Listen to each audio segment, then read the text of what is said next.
Bonjour à tous et bienvenue dans le podcast de Productivio, le podcast qui vous donne des trucs, des astuces et des pistes de réflexion pour vous permettre d'être plus organisé, pour trouver votre essentiel, le réaliser avec efficacité et ainsi créer votre vie avec intention. Je suis Priscille Livenel, l'animatrice de ce podcast.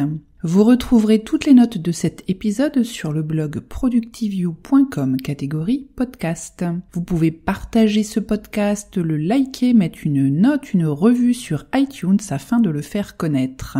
Vous pouvez rejoindre la communauté de Productivio sur Facebook ou Twitter. Et enfin, Productivio est sur la plateforme Tipeee et si vous souhaitez m'encourager, n'hésitez pas à le faire. C'est possible à partir d'1 € par mois et je vous en remercie par avance. Et voilà mes amis, l'été se termine déjà, ou presque, en tout cas, nous sommes fin août. Pour la plupart d'entre nous, ça sent la fin des vacances, la reprise du travail, le chemin des écoliers n'est pas loin pour nos petites têtes blondes. Eh bien nous allons reprendre nos petits podcasts. Et pour reprendre donc un peu le fil de nos discussions, je vous ai préparé un podcast sur un livre. Ça faisait quelques mois que j'en avais pas fait. Nous allons parler cette semaine du livre de Michael Hyatt qui s'appelle Free to Focus, ou en français, Libre de se concentrer. Je vous ai déjà parlé plusieurs fois de Michael Hyatt, qui est un entrepreneur américain, un écrivain, un blogueur, un podcasteur, voilà, il fait plein de choses, qui est spécialisé dans les outils d'efficacité, les techniques de création et d'atteinte des objectifs notamment. Je suis ses travaux depuis plusieurs années, notamment via son podcast qui est extrêmement intéressant.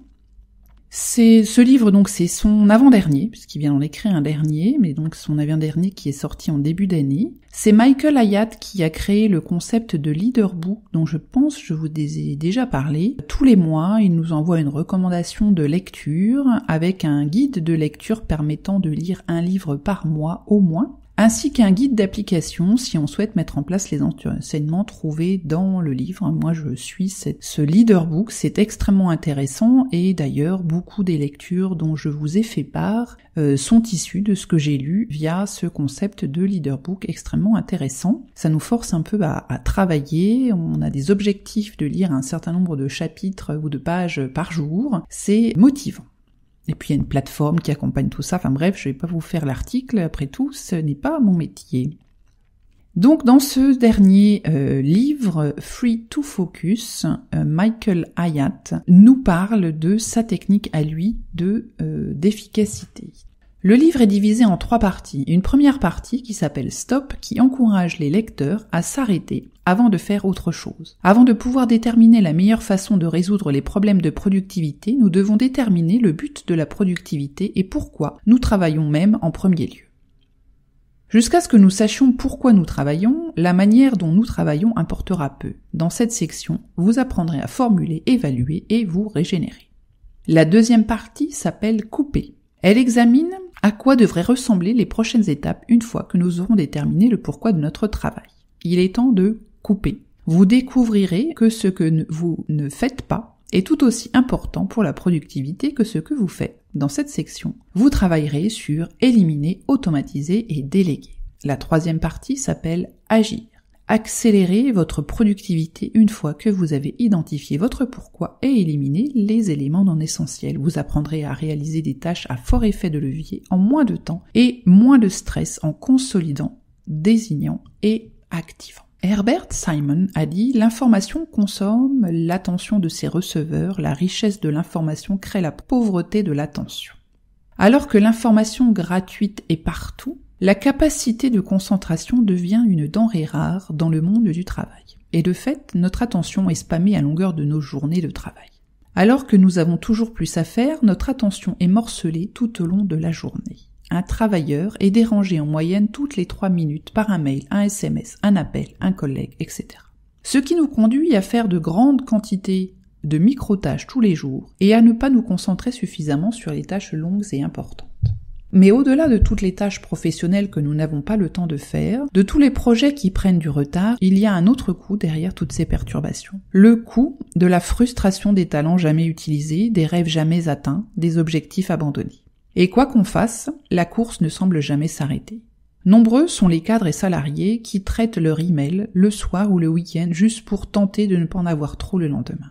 C'est un peu comme dans Alice au pays de merveilles. La Reine Rouge lui dit « Ici, tu vois, tu dois courir pour juste rester à la même place. Mais si tu veux aller à un autre endroit, tu dois courir 2 fois plus vite. » Pour faire face, certains se tournent vers des experts en productivité et recherchent toutes les applications qui pourraient leur permettre d'aller plus vite dans ce qu'ils font tous les jours.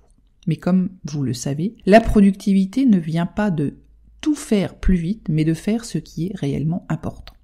Michael Hyatt nous propose dans ce livre son approche de la productivité dont je souhaite vous faire part car il n'y a pas de méthode universelle qui convient à tout le monde, mais il y a de grands principes qui peuvent être appliqués par tous.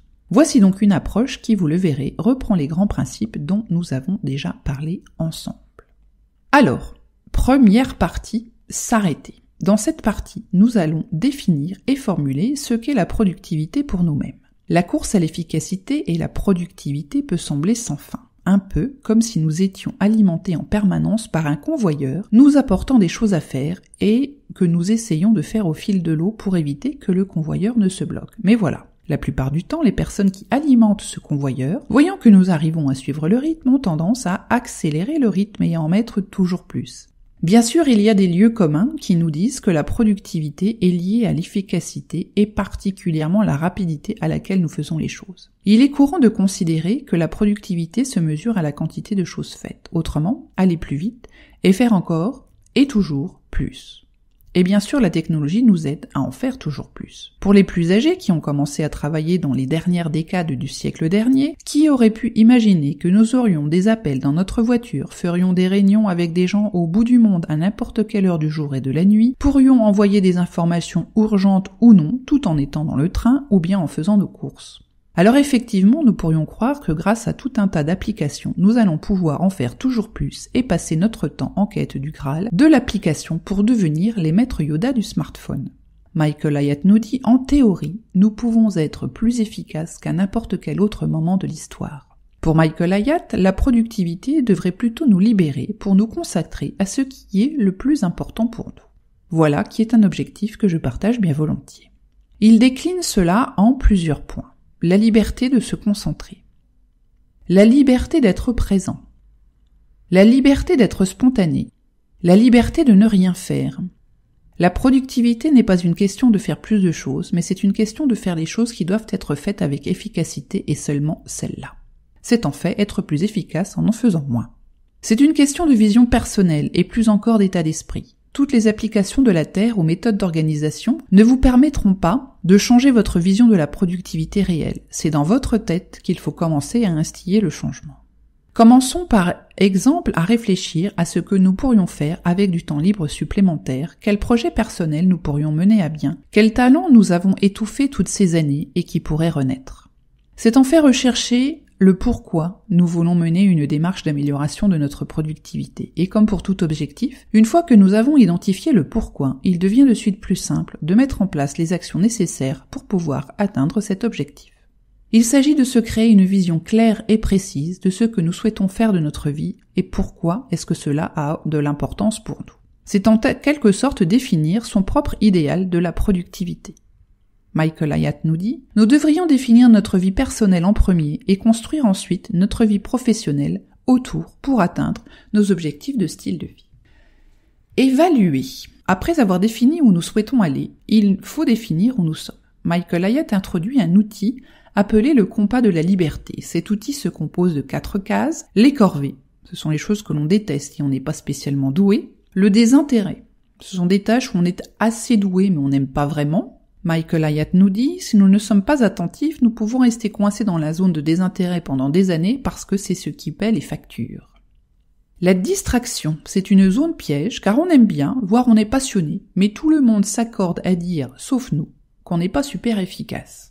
Et enfin, la zone de désir ou de passion. On est doué et passionné par les tâches qui se trouvent dans cette zone. Et Michael Hyatt ambitionne de nous aider à avoir le maximum de nos tâches quotidiennes dans cette zone à l'issue de la mise en application de sa méthode. Il y a aussi une 5e zone, qui est la zone de développement pour les activités pour lesquelles nous sommes doués mais pas passionnés, ou bien passionnés mais pas doués, et pour lesquelles nous souhaitons nous développer. Il nous dit: la passion et la compétence sont le résultat d'un développement personnel ou professionnel. Pour l'auteur, la vraie productivité consiste à faire plus de ce qui se trouve dans la zone de désir et moins, voire rien du tout, de ce qui se trouve dans les autres zones, soit en déléguant, éliminant ou automatisant le reste. C'est cette zone qui va constituer notre nord dans le compas de la productivité. Je vous ai mis dans l'article le lien vers le compas de la liberté sur le site de Michael Hyatt. Autre pilier important de ce chapitre, la récupération. Il y a plusieurs façons de récupérer. En effet, si le nombre d'heures disponibles dans une journée, une semaine ou un mois est identique, par contre notre niveau d'énergie n'est pas le même au cours de la journée, en cours de semaine, de mois ou de saison. Il faut donc se ménager des périodes pour recharger les batteries. Le premier est essentiel, c'est le sommeil. Il y a de grands mythes racontant que l'on peut facilement se passer de beaucoup de sommeil et quelques CEO de grands groupes annoncent des heures de sommeil ridicules par nuit. L'auteur nous dit: en travaillant jusqu'à être exténués, nous effectuons moins en faisant plus, l'opposé de ce que nous souhaitons. Cependant, quoi que l'on pense, pour notre longévité et notre santé mentale et physique, 7 à 10 heures de sommeil sont nécessaires pour un adulte pour se reposer et récupérer. Et il s'agit de bon sommeil, pas de temps passé au lit à d'autres activités, quelles qu'elles soient.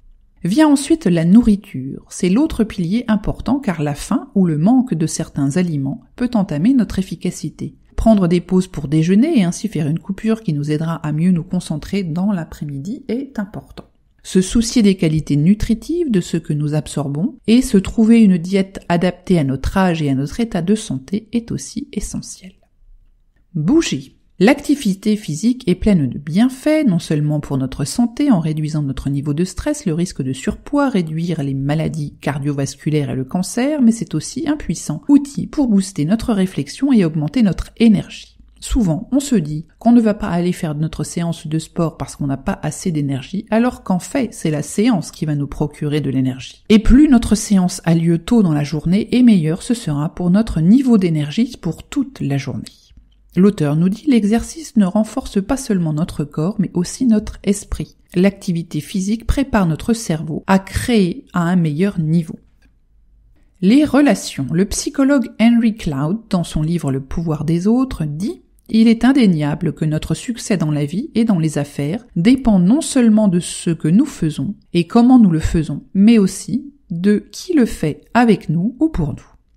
Nous sommes des animaux sociaux, il ne faut pas l'oublier, et nous avons besoin des autres. Cependant, les relations humaines peuvent aussi bien être bénéfiques que très négatives. Il y a des personnes qui nous insufflent de l'énergie et d'autres qui pompent toute notre énergie. Il nous faut donc être sages dans nos relations et particulièrement en temps de crise où nous avons beaucoup de travail. Plutôt que de couper toutes nos interactions sociales pour gagner du temps, il vaudrait peut-être mieux sélectionner les relations qui nous reboostent afin de gagner en efficacité tout en passant un bon moment. A contrario, on va auditer nos relations pour tenter de nous éloigner des personnes qui drainent notre énergie, fuir les discussions houleuses, les échanges assassins sur les réseaux sociaux qui ne feront que baisser notre niveau d'énergie et notre morale. Michael Hyatt nous dit: beaucoup des meilleures choses de la vie arrivent dans l'espace entre nos tâches et les moments intentionnels mis de côté pour les autres.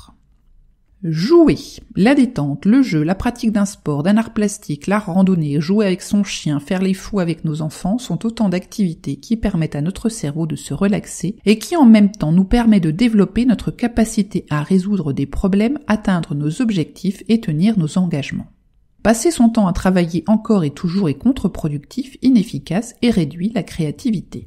Le temps passé à des activités récréatrices n'a pas besoin d'être très long. Une seule petite marche en forêt est suffisante pour faire passer notre cerveau dans son mode archivage et nous permettre ainsi d'améliorer immédiatement notre réflexion et nos capacités cognitives en général. Winston Churchill, qui s'adonnait à la peinture quand il le pouvait, et d'ailleurs je vous conseille l'excellente reconstitution et exposition qui est visible à Londres dans le bunker de Churchill pour en savoir plus, Donc il expliqua dans un essai sur la peinture que dans notre travail quotidien, nous utilisons une certaine partie de notre cerveau, toujours selon le même fonctionnement, et que de pratiquer une autre activité nous permet d'utiliser une autre partie de notre cerveau et de mettre la première au repos. Une autre source de ressourcement, c'est la réflexion. Bien souvent, on passe au travers de nos journées, de nos semaines, voire de nos années, à toute vitesse, pris dans le tourbillon de la vie, si bien qu'on ne prend que rarement le temps de la réflexion pour voir si ce que nous faisons a du sens, est aligné avec nos objectifs, si nous utilisons bien la meilleure façon possible pour atteindre nos objectifs, etc.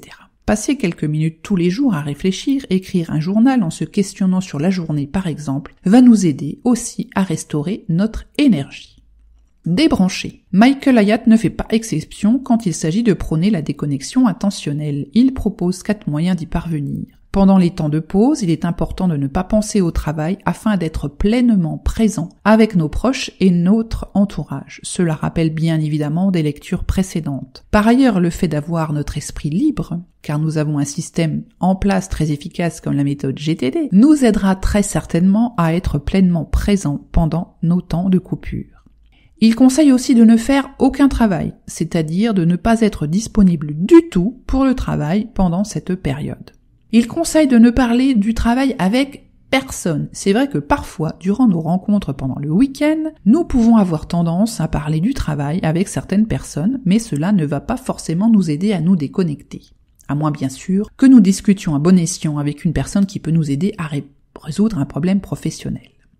Il conseille aussi de ne rien lire qui a un lien avec notre travail. Alors bien souvent le week-end, nous passons quelque temps sur les réseaux sociaux professionnels comme LinkedIn et nous en profitons pour nous tenir à jour, lire quelques articles professionnels, etc. Mais là encore, c'est du travail et ça ne permet pas à notre esprit de vraiment déconnecter de notre environnement professionnel. Deuxième partie du livre. On attaque la partie d'éliminer. Dans ce chapitre, Michael Hyatt nous met face à notre incapacité à dire non et à accepter chaque jour plus d'engagement. D'après lui, le manque de courage est une des raisons de notre oui-attitude, car nous n'aimons pas les conflits. En nous reconnectant avec notre pourquoi, nous allons trouver des moyens d'éliminer de notre vie tout ce qui est en travers de notre chemin et nous ralentit ou nous empêche d'être efficaces dans l'atteinte de nos objectifs.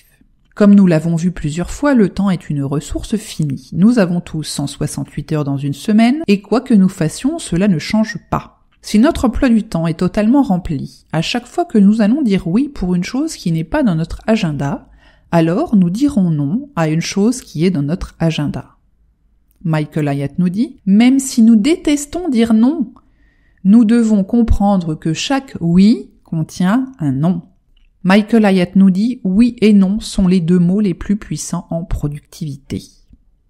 À chaque « oui » ou « non » dit correspond un compromis caché derrière. Et si nous sommes conscients du prix du compromis, il devient beaucoup plus simple de faire notre choix. Si vous vous êtes engagé à reconstruire des relations durables et sereines avec votre conjoint, et que vous devez faire un choix entre le dîner en tête-à-tête prévu depuis quelques semaines et un dîner professionnel inopiné, vous saurez quelle décision prendre et pourquoi vous la prenez. Il nous propose 2 questions pour nous aider dans la prise de décision. À quoi dois-je renoncer pour pouvoir dire oui à cette opportunité ? Est-ce que dire non à cela me permettra de dire oui à quelque chose de mieux ? Il y a fort à parier que beaucoup d'activités que nous allons filtrer et supprimer sont des activités qui se trouvent dans la zone de distraction de notre compas. Si de nouvelles demandes nous parviennent, il nous faut apprendre à dire non, et pour cela, l'auteur propose 5 tactiques. 1. Reconnaître que notre temps est une ressource finie. 2. Définir qui peut avoir accès à nous et qui ne peut pas. 3. Faire dire non à notre agenda pour nous. Et la technique du time blocking va vous y aider. 4. Adopter une stratégie pour répondre aux demandes qui s'appelle le oui-non-oui. Cela consiste à reconnaître la demande qui est faite, expliquer clairement que non, nous ne pouvons pas y répondre, et réaffirmer la compréhension de la demande et éventuellement proposer une solution pour que le demandeur puisse résoudre son problème, trouver sa réponse. Et enfin, 5e point, accepter d'être mal compris. Quant aux engagements que vous avez déjà pris, soit vous les honorerez quoi que cela vous coûte pour respecter votre parole, soit vous négocierez ce qui peut l'être de façon à faire un meilleur usage de votre temps. Troisième point, automatiser. L'automatisation va nous permettre de libérer du temps et de la bande passante mentale pour nous concentrer sur les activités de notre zone de désir. Il y a plusieurs techniques. Les routines et rituels, on en a beaucoup parlé. Donc la mise en place de ces routines et rituels pour un certain nombre de nos tâches quotidiennes. Alors ça va du rituel du matin, du coucher, mais aussi des rituels de démarrage et de fin de journée professionnelle, avec une durée définie pour chaque rituel et un ensemble de tâches précises à faire dans un ordre particulier pour créer des habitudes et s'y tenir sur le long terme. Michael Hyatt nous dit, vous voulez créer des rituels et routines pour que votre corps sache quoi faire même si vous n'y pensez pas consciemment. Deuxième astuce, les formulaires et les modèles. Ce sont des outils très puissants pour gagner du temps. Les plus connus sont les modèles de mail qui nous permettent de répondre très rapidement avec des réponses types personnalisables. Personnellement, j'utilise des modèles d'email dans Outlook avec l'objet déjà prévu, les personnes en copie, même les pièces jointes. C'est vraiment très pratique pour des emails de relance ou l'envoi de mails répétitifs, mais que l'on ne peut pas envoyer d'un seul coup en mettant tout le monde en copie cachée. En lisant ce livre, j'ai trouvé une autre technique utilisée par Michael Hyatt. Il crée des morceaux de texte qui pourront être incorporés dans une réponse, et ces morceaux de texte, il les sauvegarde comme étant des signatures. Alors là, celle-ci, je vais l'appliquer parce que ça m'arrive souvent de devoir répéter les mêmes types de phrases, et là, au moins, elles sont déjà sauvegardées, ce sera magnifique. Et donc, cette sauvegarde lui permet d'incorporer plusieurs morceaux dans un même email, mais dans l'ordre qu'il veut en fonction de ce dont il a besoin. L'automatisation des process. Il s'agit là de mettre par écrit des instructions pour réaliser des tâches répétitives et permettre que d'autres que nous puissent réaliser ces tâches pour la délégation ou bien lorsque nous sommes absents.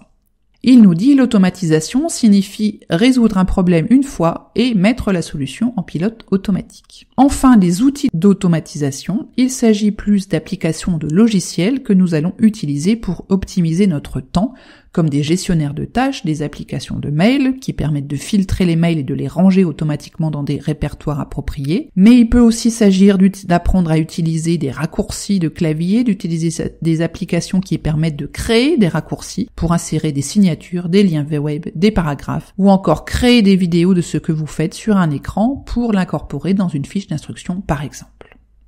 Autre sujet intéressant, la délégation. Après avoir éliminé et automatisé tout ce qui pouvait l'être, vous allez vous retrouver avec une beaucoup plus petite liste de choses qui doivent être faites par quelqu'un. Il nous reste donc la délégation pour toutes les tâches qui ne nous passionnent pas et qui pourraient être réalisées avec beaucoup plus de brio par quelqu'un d'autre. Il va falloir lâcher prise et accepter que d'autres fassent une partie de nos tâches, ce qui n'est pas toujours aisé. Michael Hyatt nous dit, la réelle arrogance, ce n'est pas de déléguer le travail que nous n'aimons pas, c'est de considérer que tout le monde aime et déteste la même chose que nous.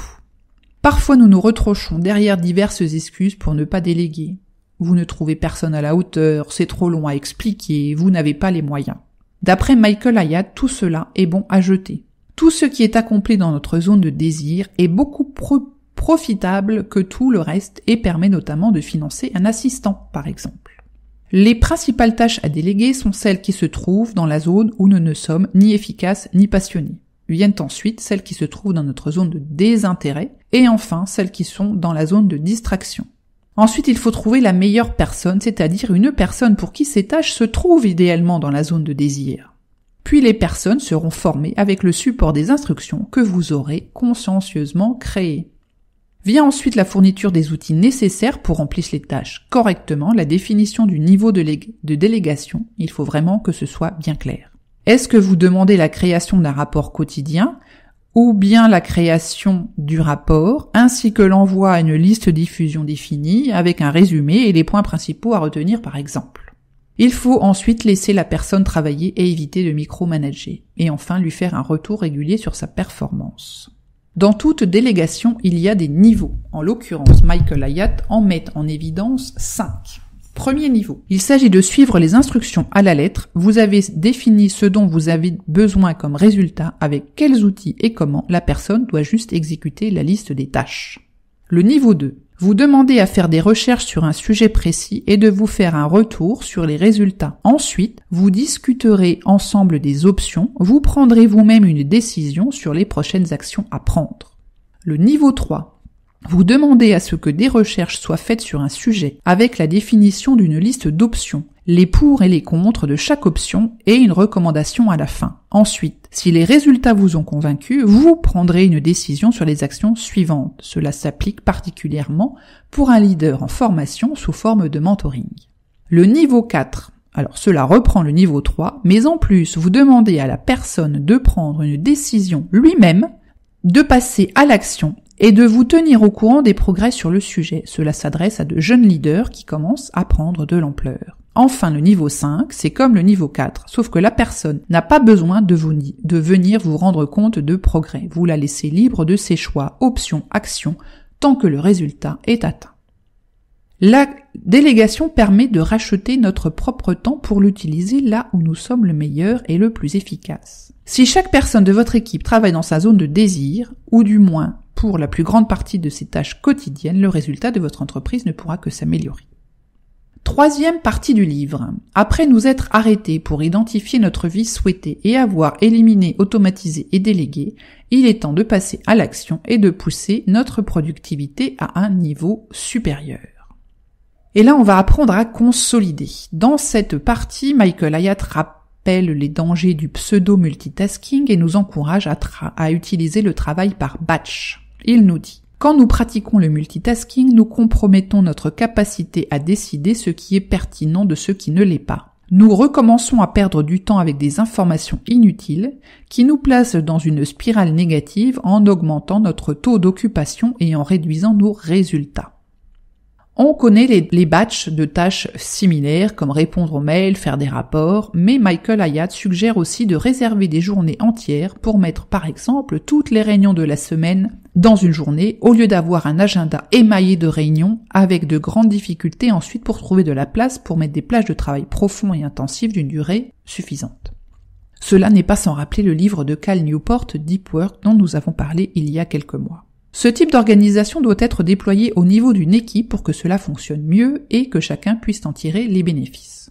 Michael Hyatt conseille alors de planifier sa semaine idéale, qui est un des piliers des conseils de cet auteur. Prévoir une sorte de semaine type avec toutes les tâches essentielles, celles qui constituent notre descriptif de poste, mais aussi les tâches d'arrière-plan, les préparations, la maintenance de notre organisation, et aussi le temps que nous passons en dehors de notre travail avec nos proches ou à faire du sport par exemple. C'est une semaine idéale, donc elle peut aussi varier en fonction des urgences du moment, mais le but est de tendre à la répéter toutes les semaines afin d'éviter que ce soit notre entourage qui gère notre agenda. Priorisation. Mettre en scène nos tâches en définissant nos journées et nos semaines nous aidera à déterminer ce qui mérite notre attention, maintenant, plus tard ou jamais. Afin de nous aider à prioriser de ce que nous allons faire, Michael Hyatt nous propose une méthode en 6 étapes. 1. Listez les gros accomplissements de la semaine passée, et il nous dit les high achievers ont tendance à se concentrer sur ce qu'ils ont fait plutôt que sur leur victoire. 2. Revoir les tâches de la semaine précédente, est-ce que nous les avons toutes accomplies, quels écueils nous avons rencontrés, comment nous les avons surmontés et quelles leçons en tirer pour mieux faire la semaine prochaine. 3. Faire la liste de tout ce qui est en cours, n'a pas été fait la semaine précédente, est en attente, a été délégué et est à contrôler. Et refaire un tri dans tout cela pour ne conserver que ce qui est réellement à traiter par nous-mêmes, sinon éliminer, déléguer, reporter. 4. Revoir les objectifs, les événements de la semaine à venir. 5. Définir les 3 choses principales à accomplir la semaine suivante. 6. Prévoir des temps de repos. Michael Hyatt insiste beaucoup sur le fait de prévoir 3 tâches principales à accomplir chaque jour. Pour lui, si nous nous y tenons et les réalisons tous les jours, ce serait une révolution dans notre façon de travailler. Il nous dit « Les grandes journées ne font pas qu'arriver, elles sont créées. » Mais cela demande de savoir à l'avance ce qui nous attend tous les jours pour ne pas nous embarquer à planifier de grosses choses alors que nous avons une journée remplie avec des réunions en enfilade. Les 3 tâches quotidiennes se définissent en fonction des 3 objectifs de la semaine, ainsi que des choses importantes, urgentes ou non, de notre matrice de priorisation comme la matrice d'Eisenhower. Ainsi, cela nous permet de garder notre concentration sur les 3 choses qui importent vraiment et éviter de nous distraire avec les 1001 petites choses qui remplissent notre to-do list et qui nous tenaient vraiment bien occupés mais pas vraiment efficaces. Enfin, activer. Dans cette partie, Michael Hyatt explique comment mettre en place des stratégies qui vont réduire les interruptions, augmenter notre concentration pour être sûr d'accomplir ce qui a été prévu tout en activant notre plus haut niveau de productivité. Pour passer à l'action, nous allons devoir nous isoler des interruptions. Je vous renvoie au résumé du livre de Cal Newport Digital Minimalism pour quelques techniques. Mais bien sûr, Michael Hyatt a aussi les siennes. Comme supprimer les notifications, que l'on connaît déjà, limiter le nombre d'applications à utiliser. Comme il dit, nous confondons vitesse et importance, ce qui produit aujourd'hui des centaines de milliards de mails, SMS, notifications générées chaque année. Cela grignote notre attention, notre temps, nos capacités de réflexion et nous sommes moins efficaces. Cela consiste aussi à se rendre moins disponible pour les autres et seulement à des moments que nous avons définis et pas quand les autres veulent avoir accès à nous. Cela demande de définir clairement les barrières et de les expliquer à nos collaborateurs, clients et patrons. Michael Hyatt nous dit, une boîte mail, c'est comme avoir une to-do list que n'importe qui dans le monde peut remplir. Au-delà des interruptions qui sont externes, il y a des interruptions qui viennent de nous, à chaque fois que nous décidons sciemment de sauter d'une tâche à l'autre, que nous ouvrons notre smartphone pour aller surfer sur Instagram au lieu de travailler sur notre rapport important. Nous sommes l'auteur de ces interruptions et nous devons nous autodiscipliner. Nous avons aussi besoin de combattre la procrastination qui nous fait nous attaquer aux petites tâches sans importance plutôt que d'attaquer les sujets de fond. Conclusion. Nous avons à présent toutes les armes nécessaires à nous rendre plus libres pour nous concentrer sur ce qui est essentiel. Commencer par nous arrêter et réfléchir à notre situation actuelle, définir là où nous en sommes et où nous voulons aller est le meilleur moyen de commencer le voyage vers l'accomplissement de ce qui est important pour nous. Il nous reste à faire le choix de résister au changement, même si celui-ci peut nous apporter de réels avantages, ou bien nous atteler à la tâche. Michael Hyatt indique aussi que lorsque nous sommes face à des obstacles pour notre productivité, il faut revenir aux 3 premières étapes, s'arrêter, couper et agir. En conclusion, je dirais qu'il n'y a rien de nouveau en tant que tel dans les outils et l'approche de Michael Hyatt, c'est juste une présentation qui est la sienne en utilisant des outils connus. Ce qui est le principe du développement personnel, prendre des connaissances de plusieurs outils, les combiner, se voir ceux qui conviennent le mieux à notre mode de fonctionnement et avancer. Ce livre constitue donc une bonne révision, il peut certainement aussi donner des idées de réflexion pour ceux qui cherchent comment s'organiser pour se contenter de faire ce qui est important. Se poser avant d'entreprendre quoi que ce soit, réfléchir à ce que l'on veut accomplir et ensuite mettre en place un système d'organisation qui nous permet d'y arriver est une excellente démarche et c'est en somme la base de notre démarche d'efficacité. Se concentrer sur ce qui compte réellement, faire le tri, parfois difficile dans toutes nos occupations, pour ne garder que ce qui est nécessaire à la réalisation de nos objectifs, voilà quelle devrait être notre cible à tous. Eh bien, j'espère que ce petit résumé vous aura plu. Il est peut-être un peu long d'ailleurs. Je suis en train de me dire que ça fait un moment que je vous cause. Alors, bien évidemment, le livre n'est disponible qu'en anglais. Chers auditeurs, je suis navrée pour vous. Si vous êtes des membres de la communauté Tipeee qui me soutenez, vous avez sur la plateforme Tipeee dans l'espace ProductiveYou accès à la version longue de ce résumé, ainsi qu'à un PDF et un document EPUB qui vous permet donc de récupérer le format papier très détaillé de ce résumé. C'est pas non plus le livre, je n'ai pas fait un copier-coller, rassurez-vous. Voilà. Bien écoutez, je vous souhaite à tous une bonne rentrée au travail ou à l'école, parce que je ne pense pas que l'on va se parler avant tout début septembre. Et la prochaine fois, je vous parlerai encore de la méthode GTD, ou plus exactement, je vous parlerai de la 2e journée du séminaire GTD que j'ai eu l'occasion de faire au mois de juin. Voilà, je vous ai tout dit, n'hésitez pas à liker et à mettre une note sur ce podcast pour plus le faire connaître. Je vous dis à tous à très bientôt, bye bye.